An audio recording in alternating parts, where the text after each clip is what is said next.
माळेगाव साखर कारखान्याच्या निवडणुकीची मतमोजणी अद्यापही सुरूच। अजित पवारांचं पॅनल आघाडीवर।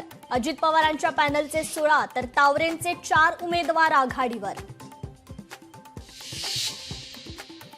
ठाकरेंच्या शिवसेनेची आणि मनसेची आज संयुक्त पत्रकार परिषद। इंडिगो एअरलाइन्स कर्मचाऱ्यांसंदर्भात एकत्र पत्रकार परिषद।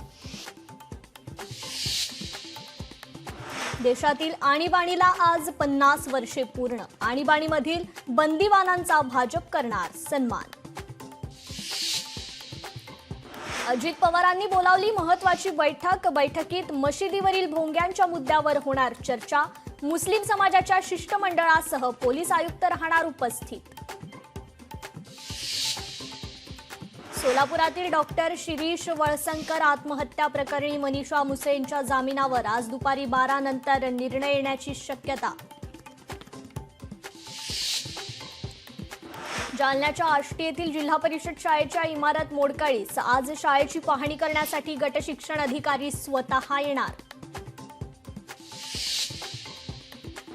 शुभांशु शुक्ला आज घेणार अंतराळात झेप। X4 मोहीम आज प्रक्षेपित होणार। दुपारी 12:01 प्रक्षेपण होण्याची शक्यता। आणि भारताचा गोल्डन बॉयने Neeraj Chopra Ostrava golden spike स्पर्धेचा विजेता। नीरज चोप्राने एका आठवड्यात जिंकलं दुसरं गोल्ड।